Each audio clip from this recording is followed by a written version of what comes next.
Greetings, YouTube. I apologize for the lighting. Mandarin settled in before I could get it turned on, and I'm not going to disturb her. This is going to be an entirely personal vlog, so if you're not interested in anything about my personal life, pass. I fully understand. I will not be hurt. My wife owns, excuse me, my wife owns a Saturn Ion, which is one of the crappiest cars I have ever encountered in my life.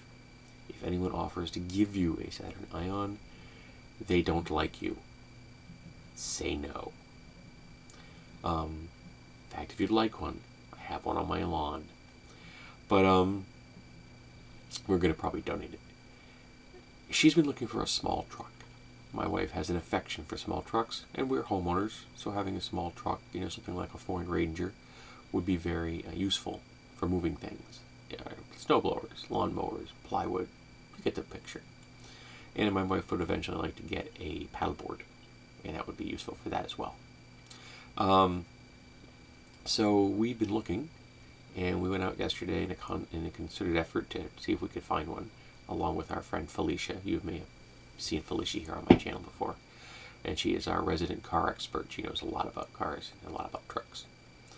So we poked around, and we went a number of different dealerships, and the closest we got to one that kind of fit our needs was a Ford F-150. It's bigger than we wanted. It had some questionable things about it, but it was in our price range, and we could probably pull it off.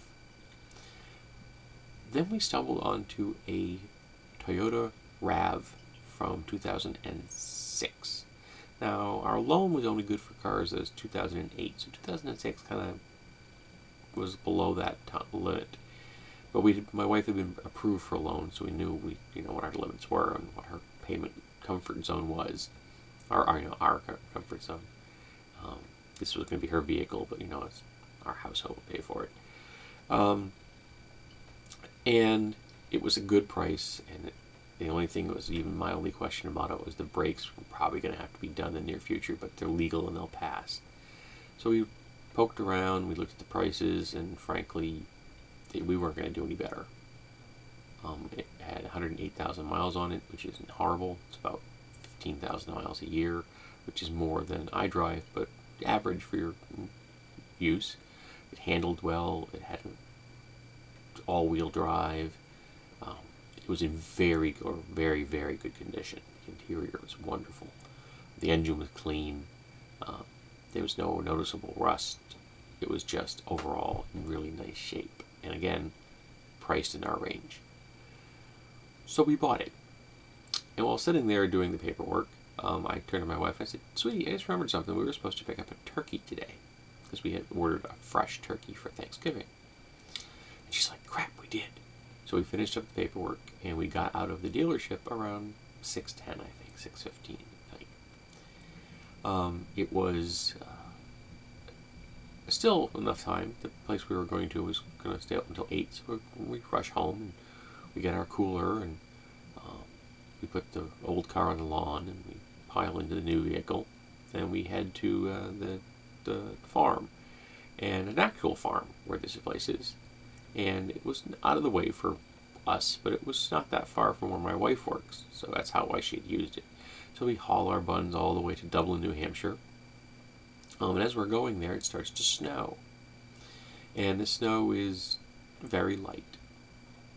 You don't even need your wipers, it's so light. But the ground had been just warm enough that the snow began to melt as soon as it hit the ground. And then the ground temperature dropped.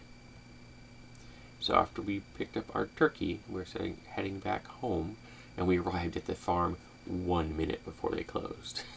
1 minute, we just made it. We started to head back home, and we have to drive over Temple Mountain. Now, if we had been aware of the road conditions, we would have avoided that, taken a longer route that was flatter, less curvy. But we were not aware of the conditions, and we went over Temple Mountain. And it was just a sheet of ice, completely and utterly, from one end of the mountain to the other. And at one point, I had dozed off, and then I suddenly find myself being jolted awake because we are braking and skittering, even with the all-wheel drive, and there's a car right in front of us across the road because he spun out. He's in the wrong lane. And we just stopped. And as we started to move to hopefully get around him, we just ran into the guardrail. In the car we had just bought. We had it less than 2 hours. All we did was scratch the front bumper a little bit. Didn't break it. No cracks. No movement. Just scraped the surface of the bumper. So we're fine. We avoided hitting the guy in front of us. Excellent idea. And then we put it into first gear and we drove around his vehicle very slowly with our hazards on. And everyone behind us had their hazards on. Anyone coming at us had their hazards on. And on the way home, until we finally get to a point where it was warm enough, the ground had actually not frozen, there were accidents everywhere. We passed, I think, 6 or 7 cop cars and that many accidents with cars off the road, completely off the road, and wreckers out there, hauling cars off the road. And it was just astounding how much chaos there was on the roads last night. So it was a baptism of fire for our new vehicle. We're fine. Everyone that we saw apparently was fine. We saw no major injuries at all. It was just cars off roads. But some of them thoroughly off roads. I mean, they're going to have to haul those out with, big rigs. You're not going to just drive out of those spots. And the cops definitely earned their pay last night. They were everywhere and their lights were flashing. But eventually we hit a spot where they had actually had time to salt. Maybe they called ahead. Somebody got smart and said, hey, there's a storm in your way. Better start salting, because they did. And once we hit salted roads, we were fine. Though we'd still maintain a 30, 35, 40 mile an hour speed limit all the way home, even though it was up to 60 in some areas. But we're like, we're not driving faster than this. It's just too dangerous. So we're home. The car's home. The turkey's home in the fridge now, residing, waiting for its brining process, which will happen Wednesday. It was a horribly stressful day. It was a really good day. It was a kind of a bad day. But we didn't fight. We didn't get upset with each other.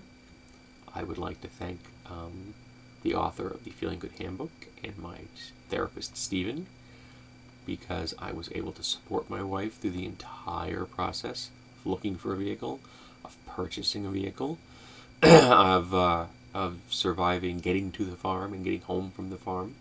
I would like to thank our friends Felicia and John for also supporting my wife and her endeavors. They offered some good advice, some of which we took, some of which we didn't, but we're happy with our decision. And overall, it was a very successful day, though, again, stressful and good and bad. But she now has a car which is more reliable, which is going to probably have slightly better gas mileage, believe it or not. It is not a small truck, but it is about the size of a small truck, and it's got a roof rack, and it's got lots of space inside, and it's comfortable. It's got air conditioning and power windows and power doors, and it's got a remote starter. We didn't even know that until we bought it. The guy's handing us the keys, and he's like, "What does this fob do?" And he walks outside. Well, it starts the car. So we have a remote starter, which got for nothing. It's also got a tow hitch in the back, which is a nice touch. I like the option of having a tow hitch. It's a full-size tow hitch. That was cool. Obviously, I'm not going to be hauling, yachts, but the option of pulling a small trailer if I ever need to. My mother-in-law has a small trailer for her little scooter. She has one of those little scooter things, and she has a trailer for it. So the option of hauling that behind our vehicle is very nice. I'm glad we have that. So it was a successful day, and everybody's okay. And Mandarin is definitely approving of the situation at hand. We came home and we fed her, and we gave her a place to sleep. So she's happy. So overall, it was a successful day, and I would like to thank everyone that's helped me get to the point where I am, and that I could be supportive and not freak out in the whole process that I went through yesterday.